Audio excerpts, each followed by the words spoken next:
Hey, everybody. Welcome to the Veterinary Telemedicine Facebook community videocast. I am super excited to have Dr. Saye Clement here.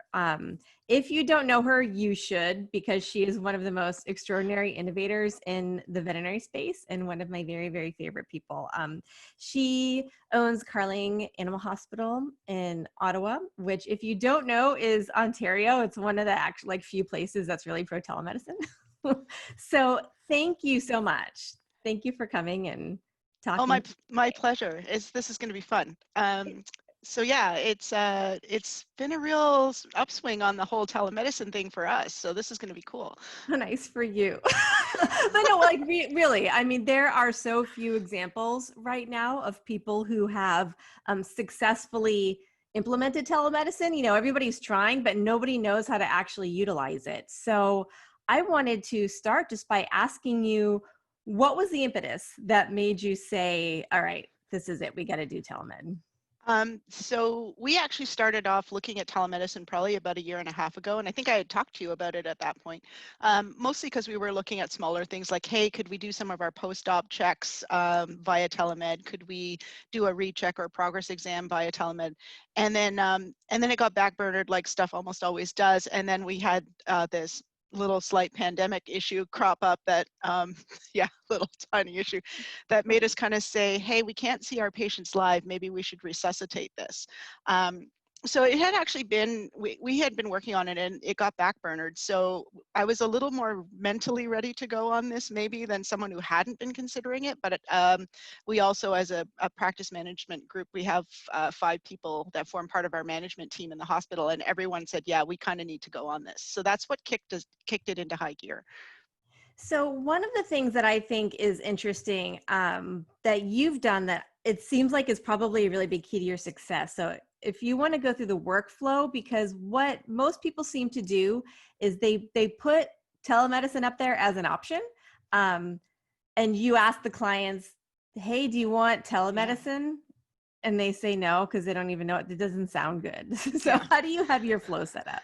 So obviously, we actually, the system that we have actually has the ability for clients to be able to book telemedicine appointments, and we've disabled that because we know that sometimes we've got to be able to screen them a little better than that, because there are cases that work better live and there are ones that work better for Telemed. So what I did was, when we first introduced this, we went through a set of questions for owners that our front office team was trained on, and what they would do is they would run through the list of questions. So obviously, if the owner was ill, if there was a case that needed to come in because of urgency, then we would see those guys on a curbside appointment. And what happened was, when they got to the end of that question list, there would be this whole group of cases that would be left over that didn't fit into any of the ones that required a curbside appointment. And at that point, they weren't given the option of a curbside appointment. They were given the option of telemedicine. So we basically said, if your pet is not dying, bleeding out, having really acute diarrhea, any of those things, then we're going to see them on a telemedicine appointment first. So we actually, we don't let the client decide. In the same way that we never, when we make a treatment recommendation, for example, we don't tell the client, hey, I have this antibiotic and this antibiotic and this antibiotic, which one would you like? It's our medical job to know which one benefits that pet and helps our workflow. So that's what we did. Client uptake in that case was fantastic, because what they would then say is like, I need to have the pet seen, and we would say, this is the way we can do this for you right now. So there's very much a necessity for putting a positive spin on it if you at all possibly can. No, and that's huge, right? Because this Mhm. is like a consolation prize. Actually, funny enough, right now it's not. I have a lot of people who have mobility issues, who have a pet that's incredibly nervous. Pets who don't like coming to the veterinary clinic or don't like going in the car. I see a lot of exotics. This is an actual benefit for us when seeing these guys, because we see them in their own environment. They're comfortable, they're relaxed. You can get owners to help. Lameness exams are one of my absolute favorite things to do, telemedicine wise, because the pet's relaxed and you'll see the stuff that the owner's seeing at home, because they'll say, yeah, he only does it when he walks up and down the stairs. So they take their phone and they follow the dog up and down the stairs, and you can actually see the lameness that the owner is seeing. Do you have people then usually use their phone? I don't think I've ever asked anybody this question, so they can move around.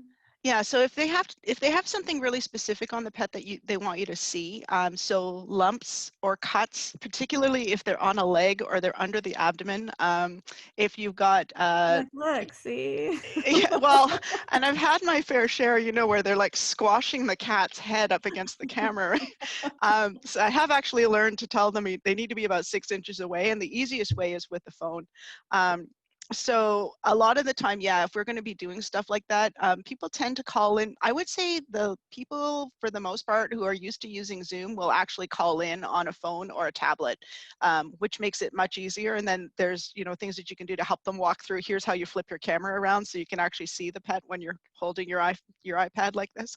And there are occasionally times that if we do have a logistics problem, we'll actually do the telemed appointment and then have them send photos with their phone afterwards if they're just not able to kind of log in with a cell phone. But actually that's starting to become my preference. And having two people is the other key thing. If they at all possibly can, having a second person manning the camera makes a big difference for trying to make sure that you can actually see what's happening with the So pet. you're not holding and doing this. Yeah, like you're Yeah. not trying to do a selfie with the cat's face, right? But yeah, and again, that's all experiential stuff that we kind of learned by completely messing it up for the first 2 weeks. But I mean, there's no precedent for that, right? Because like it's not, that's Yeah, different than the human side where yeah. you can very easily talk and show yourself, but you got this squirrely cat or Yeah, though the funny thing was I had a telemed appointment for myself because my dermatologist wasn't seeing clients. And so he had called me the week before and said, could you please take photographs of these lesions and then let us know and send them to us? And so I'm thinking, okay, if I was a doctor, how would I want these? So I took really, I took far away photos as well as close up photos. And so he messaged me back and he said, hey, like these are super good. And I went, huh, so and he says, people never send me photos like that. And I said, well, do you actually tell them what you need? So we tell people, if you're going to be coming in on a desktop, make sure you use Chrome because we know that that's the platform that tends to support Zoom the best for us.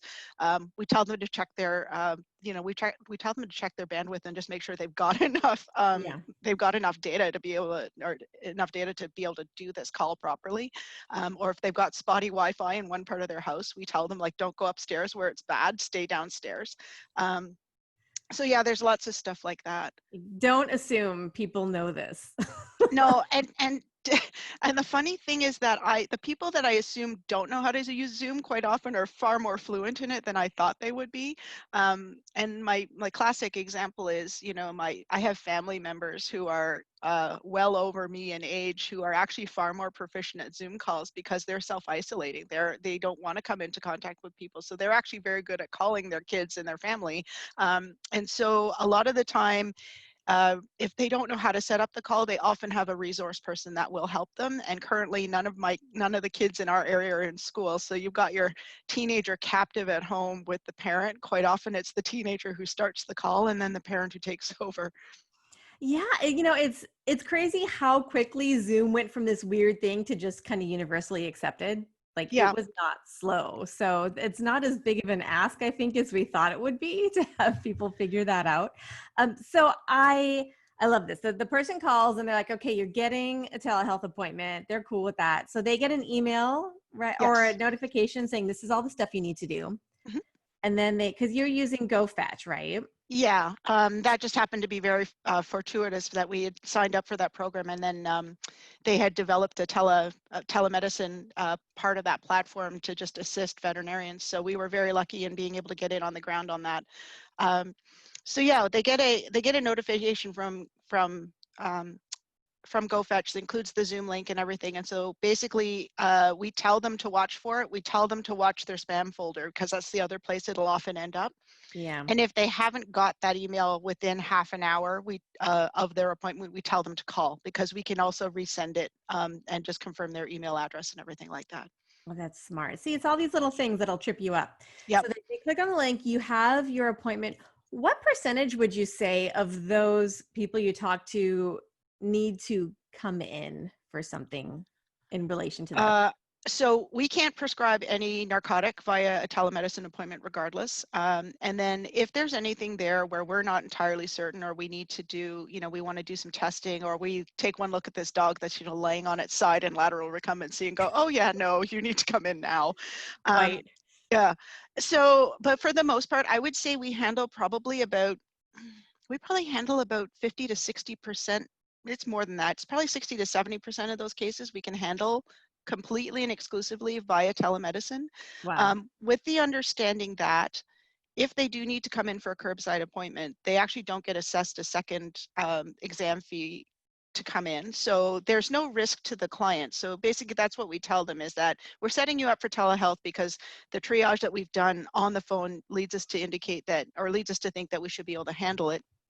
But if we can't, we're going to bring you into the hospital and you're not going to get assessed a second examination fee. So there, it takes the risk away for the owner. That's Uh, one of the things that I've been wondering about the way that we're setting up these visits. Instead of like thinking of them as two separate things, why aren't we just looking at the virtual part as like the first part of your interaction, right? yep. And just like anything else, like if you come in for an x-ray, that's not separate. It's Mhm. still part of this assessment. Yeah, so actually that kind of brings me to the next point, was charging for these appointments, right? Because we had decided right at the, right off the bat, we set aside half an hour for each of these. So that's still half hour of doctor time. It gives us time to get records done. It gives us time to email stuff to the client, and it gives us time to make up prescriptions or whatever, and get that ready for the owner. Um, but we didn't want to then have it be that here was the cheaper option, right? We don't want to make the telemedicine appointment less, because what we don't want to do is have someone call in who really needs to bring their pet in, who then says, I'd like the telemed call because it's going to be cheaper for me. So we Right. actually made a very conscious decision to charge full price for these, and we do. Um, and and then the other thing that we actually do, which is kind of fun because I started doing these not too long ago, when we started seeing puppies and kittens in, we realized that the problem was that there's a lot of information that those owners need, and they have a lot of questions. So to try and do that, like normally our puppy and kitten appointments are a double appointment. And for us to take a double appointment for an on-site visit is really not a great use of time. So what we started doing was, we would do the question and answer part via Telemed first, and we book it the day before. It then allows me to put together treatment plans for the puppy's vaccination schedule. It allows us to send a vaccination schedule, allows us to send all of our YouTube video links for how to train and do all of those things. They get this big, and I cut and paste, right? I literally just have it on my desktop and I cut and paste it into an email, send it to the owner with their treatment plans. And they come in and they basically get asked at the curbside appointment, has anything changed since the doctor spoke to you yesterday? There'll usually be one or two more questions about house training or whatever. And we bring the puppy in, and then they're only here for half an hour. So we don't take up the double time. Quite often they retain the information better, and because we're following up with the email, I actually like this. I think we're actually going to keep doing this afterwards, because I don't even look at the dog. Like, they hold the puppy up like this and I go, oh, it's cute. Let's talk about house training, right? So the puppy goes down on the ground and we don't even look at the puppy on a telemed appointment. We just do the history part.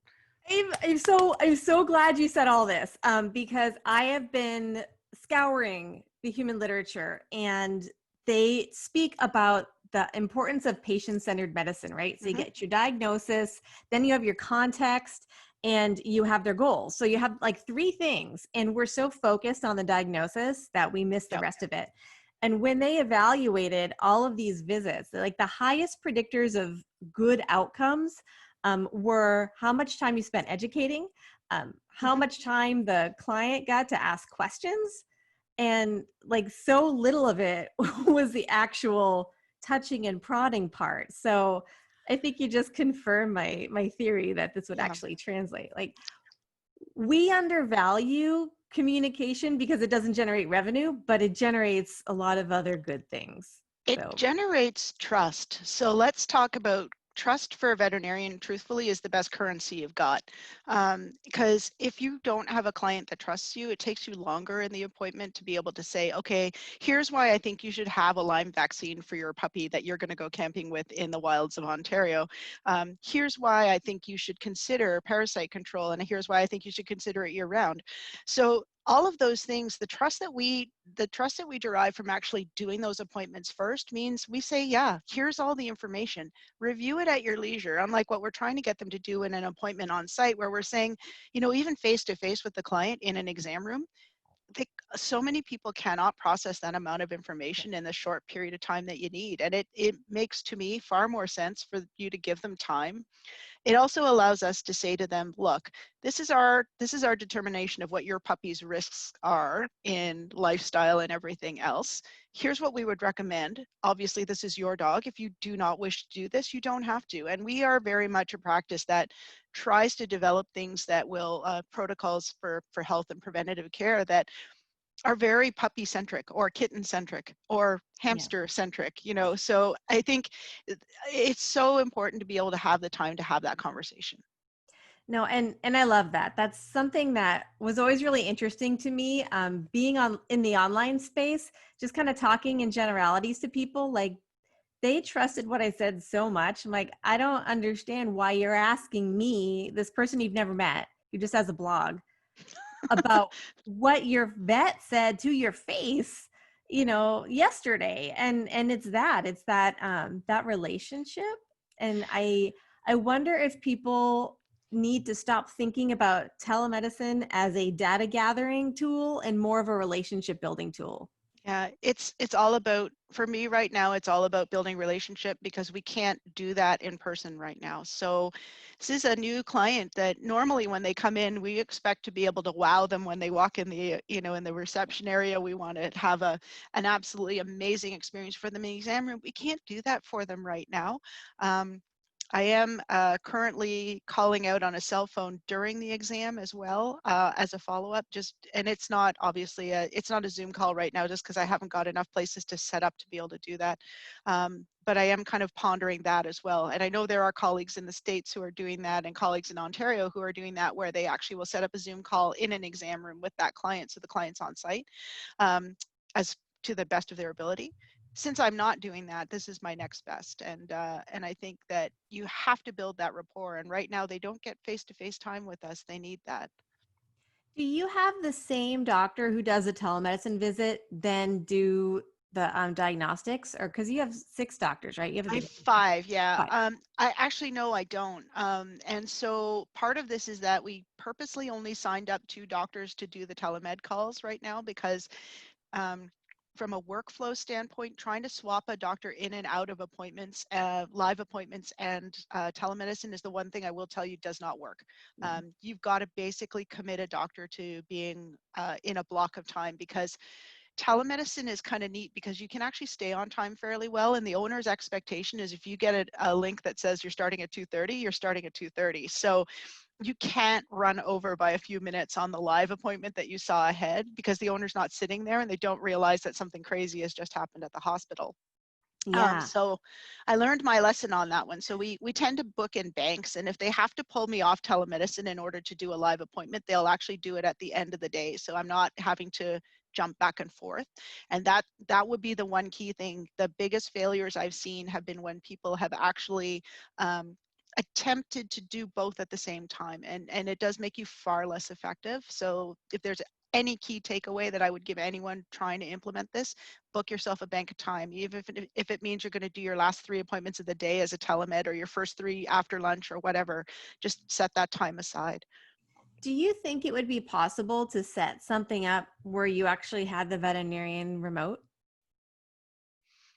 Yep, probably. And I know I have colleagues in Ontario who are actually not on site when they're doing telemedicine, and they literally they tell stories about how they'll then say, "Oh, Mrs. Jones, this one's not one I can handle," so they keep shipping stuff into the office, and so then they touch base with their team at the office at the end of the day, and they all say, "Yeah, it's like super busy on Telemed." And they go, "Yeah, we know, you've been sending them all to us," right? So, and I think when you asked about whether the same doctor sees the owner or not, for us, quite often they don't.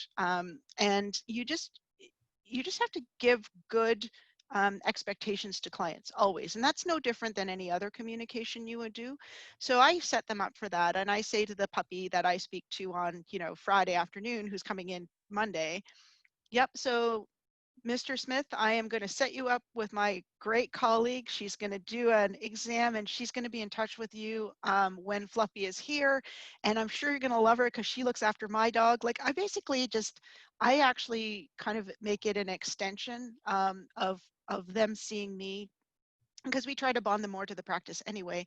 But having said that, they're allowed to request a doctor. I'm always happy when one of my request clients will turn around and then start requesting someone else, because I think we did a good job then saying, hey, we've got people here that are all on par. And I never have a hesitation saying that I'm going to refer you to one of my colleagues, because I totally have faith in them.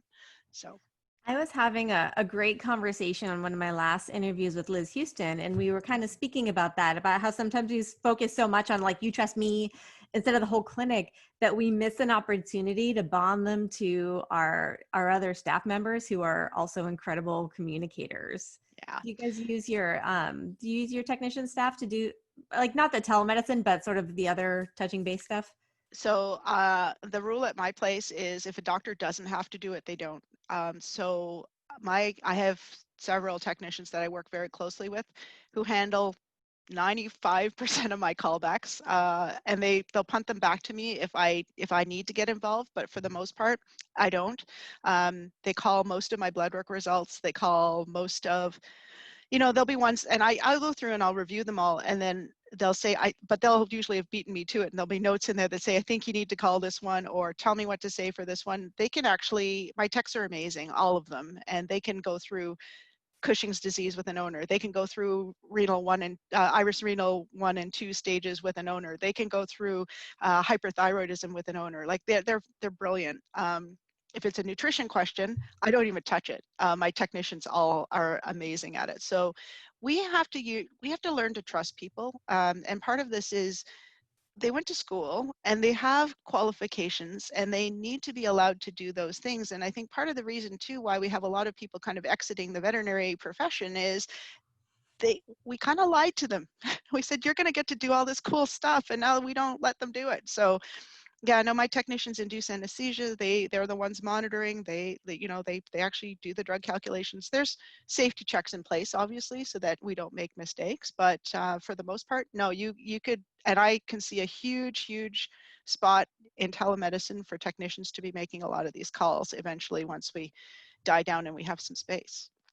I'm always surprised when I hear people who don't do that. And I guess that for me, when I started, when I was a little baby vet, there was a technician. She was an assistant at the time, and our careers grew together. Mm-hmm. And so we went to and like we became this team where she got her RBT. It's what we call it here in California, certification. Yeah, us too.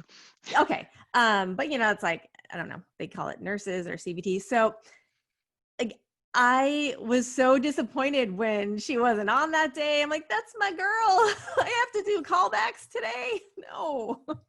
Yeah, and I think the thing is that, right now it's all hands on deck, right? So I and I've heard management speakers who laugh and they'll survey the room and say, okay, how many doctors here know how to use their x-ray machine? And I never put my hand up because I literally don't. I have to pull the manual out because truthfully, if I have that much spare time that I can x-ray a cat, I should be calling a client back, or I should be, and because I'm an owner of a practice, I also think, okay, there's a lot of visionary stuff that you need to be thinking about and you need time for that. So, and it's not to say that I'm better than anyone else, but I just know I know where I'm needed in the practice to the same extent that, if the phone's ringing off the hook and there's no one to pick up the phone, I still answer the phone. I don't tell them it's me, but I do answer the phone. Yeah, I know. And we've all had that, right? And it's this weird hierarchy, instead of saying, this is just what this is what I'm good at. This is what I'm legally allowed to do. And we'll sort it all out that way. Do you think that this is something you're going to continue once you don't have to do curbside anymore? I would like to. My business partner and I have very definitive set, thought processes about how and where it would fit in. And I think part of this too is we're so far behind. We're like 3 months behind, just like everybody else, on being able to do routine stuff. So we're just we're running a little bit right now, but I think it's a thing where there will be some space for it. We have a mobile service as well too, which we haven't been using currently just because, again, don't have time for it. But I think it would be something that would dovetail really nicely with that, because we currently use the mobile service for pets that can't get to us. And whether they actually need an in-face mobile appointment or whether we could then use it to dovetail with telemedicine, I think would actually be great for especially monitoring some of those palliative cases that we have, or the older guys, again, who get creaky or can't get in the car. And so, yeah, I would hope that there's probably ways that we'll develop it that will be even more important than what we're currently doing with it now, which is, you know, a little bit of a stopgap thing, which we maybe wouldn't prefer to do. But yeah, it's been massively important for us. Have you ever had any clients who said, I really wish you hadn't done that? Done telemedicine? Yeah, like, this was terrible. Uh, you know what? I think the times that it's terrible are when you have a patient that's not cooperative. And so we've also learned to screen for that. If the owner calls and says the dog's got something in its foot, it's like, well, okay, can you show us its foot on the camera, or is it going to need to come in? Um, or if we have someone who just can't get logged on, I've had that happen before, where we're trying to establish a Zoom call and either the sound's not working, or we can't get their mic to work, or we can't get them to turn on their camera because they keep saying no when you request them turning the video on. So and then they don't know that there's a chat box, so you can't even type at them. So I have actually ended up resorting to having them on the video and phoning them at home just to have them be able to do that. But if they are really frustrated and they're really upset, I'll just call them and I'll say, look, you know, sometimes this just doesn't work, and you just got to say it. We wanted to try because we thought under the circumstances it was the best thing, but now on further evaluation it's not. How about we book you an appointment? So I don't think I think I tend to catch people though before they can voice a complaint about it. At least I hope I do. And that's the most important thing, because you can tell if they're getting really stressed out about it. It shouldn't be an additional stress. It should be something that should help to decrease their stress level. And if that's not the case, then you just say, okay, let's reroute, because it does say in our mandate, we would like you to use telemedicine to the extent that it is possible and it's practical. So if it's not practical for someone to try and manage a Zoom call, then it's not practical and the pet comes in. Yeah, we have this interesting sort of weird antagonism sometimes in this profession between ourselves and our clients. Like, you do what I tell you to do, instead of sort of trying things together and working as a partnership. I think people are so much more risk tolerant right now just because of what's going on, where it's a really good time to sort of Yeah. ask people for a little grace while you're trying to figure this out. Well, and actually, my business partner and I, who handle the telemed calls, we tend to end the calls almost always by saying, thank you so much for being understanding of our need to do this. And people are going, oh no, this is great. Like, this is how I know actually that it is working for us and that people are not upset by it. We send surveys out as well, so we know when you know, if we, and we're actually I'm actually starting to target a survey for the people who actually have had a telemedicine consult, because I want to get some feedback from them on that. I find that if you send the surveys out, the other thing they don't do is they tend not to gripe online, but they will gripe back at you instead. So we head them off at the pass a lot of the time. By just sending a survey out within 2 days of the appointment, and it's automated, so the computer just does it for us automatically. And I find that if you've got someone there who's upset, quite often they're going to tell you who it is, and if not, you can kind of figure out who it is anyway, just because of the timing. Yeah. But for the most part, we don't tend to end up with really bad spouting on Facebook or anywhere else, just because I think we just had them off doing that. So again, that's the other thing, is whenever we implement something new, we tend to monitor it really closely. And even in the amount of time that we didn't have, we were making sure that this one was working for us. Now, you said you see exotics. Mhm. How does that work with telemedicine? Do not try to sex a rabbit via telemed. That's all that I'm going to say. That was it was Oh, no, and literally the owner had the bunny here, and I'm going, if this is a male rabbit, I should actually be able to see testicles at this age, but they're furry, and I'm not going to tell the owner. So anyway, those end up being curbside appointments. But yeah, so the nice thing with exotics is you can see their habitat and where they're living, because for the most part, when somebody brings in a smaller pocket pet or a smaller mammal, they tend to put them in a carrier and bring them in, and we know for those little guys that their environment is really, really important. So you get to see that the guinea pig is living in a 3-story handmade, decked out kennel or cage on fleece and hay everywhere, and so you know the husbandry of those pets, which goes a whole long way to kind of helping with any of the illnesses that kind of crop up in those little guys.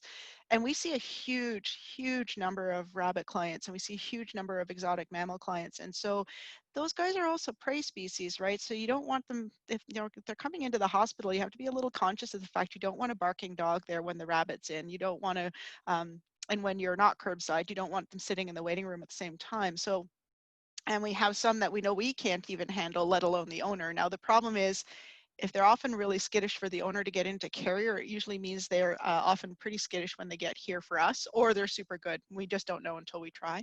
But I'm starting to think I really like this for these little guys, even for their annual check-in appointment. I would almost do one just to be able to see how they're living, and then same thing as the puppy. I could see some real benefit to that. Love this all. Thank you so much. Is there anything else that you think people should know, or maybe they were thinking about it and then they never got around to doing telemedicine and now they feel like, yeah, Yeah, I need to worry about it anymore? well, first of all, choose to believe me if you don't, that's fine. I think we're heading into a second wave, and I think we are all going to get shut down again at some point. And I think you'd be really smart to kind of at least have this in your back pocket a little bit. There's a lot of different apps now that are available. Not just the one I use, but GoFetch has been great for us. But I would also say that if you have some way of getting this implemented before you absolutely need to, it gives you time to play with it a bit, which is what we didn't have time to do. You do not want to try and implement this in the midst of a chaotic, crazy, pandemic bursting out again for the second time. And I think that being ahead of the game, I have a lot of clients who actually really like this and who ask us after the telemed appointments, are you going to keep going with this? And I think the important thing to remember with that is we also have this generation of people that are wanting stuff online that actually, we're talking about our next generation of clients who are very used to this format of communication. And I would argue that you probably want to be ahead of the curve on this one. You want to have this set up. So is it that you need it necessarily right now? No, but I think if you really want to future-proof your practice, you're going to want it in the next 2 to 3 years. So this is something that I get excited about, and I wonder if we're going to see more of that, talking about it being something that clients want. Like, is this also something that veterinarians want? Like, for me, my favorite part of being in practice was talking to people, and that never went over well with my bosses, but it went over really well with the clients. And so I think there's this assumption that, vets wouldn't want to have this as their main job. And like, I would have loved that, especially like when the kids were little, to just get to enjoy this relationship with my clients. Like, I would have jumped at that. Yeah, I actually, preferentially really like telemedicine appointments. Not that I don't like live appointments too, but I just like the flow of them, and I like the fact that you can really focus on that client. Um, I'm I'm frantically taking notes at the same time, and I'm actually about to use 2 computers because it's nice to be able to enter your records at the same time as you're going and not having to flip back and forth on your laptop, which is what I'm doing right now. But I think there's a huge, and all jokes aside about introverted veterinarians right now are like stupendously happy that there are no clients in the building. It is, I think, going to become a limitation if we have to keep doing this for a few more months. So what I would suggest is that, yeah, there is a core group of people that are going to love this. There's a core group of veterinarians that are going to love doing it. In the same vein that I don't, that there are a lot of, should have turned the pager off in my phone in my office, I guess. Yeah. The really cool thing is that we all have specialties, right? So there are doctors that love surgery. There are doctors that love medicine. There are doctors that love dermatology and eyeballs and all of those things. So why can't there be someone who really, really likes telemedicine? Because I could see that would be a huge benefit for someone. I'm just hoping that what happens in Ontario is that they don't claw things back, because I could also see that happening, and I'm a little leery of that. I'm hoping they won't do that, but Fingers crossed. We're all looking to you. Don't do that. well, I mean, there's a core group of us in Ontario that are actually using telemedicine, and the thought process right now is that we've let this, the longer we're allowed to do it, the longer you can make an argument for the fact that, well, it shouldn't just make sense in a, in a pandemic situation where you got it for short term for 2 months.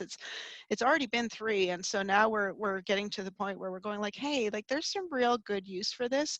And Ontario actually did approve telemedicine in a slightly more limited format even prior to this. So you were permitted to actually have a practice that was based solely on telemedicine, and it had very strict guidelines for what you could and couldn't do. I would argue that I think we've kind of pushed beyond those, we've been permitted to go beyond those boundaries right now. So to try and shove that back in the box might be a little hard. I'm hoping it's going to be hard, but. Yes, me too. This is the future, and it's not bad. Like, this is actually really great. You Yeah. should be happy that it's here.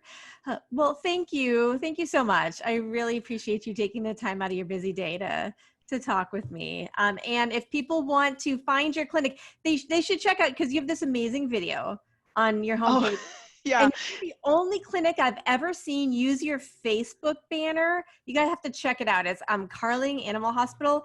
Yep. It actually has the flow of the curbside. Like, whose idea was that? That was brilliant. Actually, we decided that we were going to do that because we had so many questions about it. My daughter actually is a media and film person, and so she basically, any of the videos that are up on YouTube, she's solely responsible for. I don't take any credit for that. The one on our website was done by another veterinarian actually, who also moonlights as a wedding photographer and an incredibly talented photographer in town. So what we said to him was, this is the feel of the video we want, and he just shot it. And he's, Wow. yeah, and I wanted it purposely, we said purposely we wanted it black and white. So it's black and white. The music on that's composed by my business partner's son. And the little infographic on the COVID curbside was my daughter threw that together for me after I pestered her for about an hour and said, okay, fine, I'll vaccinate your dog for free. Just do the infographic. But yeah. See, having artists around is a great thing. Oh yeah, it makes a massive difference. And it's about going to the right people, right? So, Yeah. but yeah. Well, thank you again. This has been fantastic. I really appreciate it. My absolute pleasure. Thanks again. Thank you.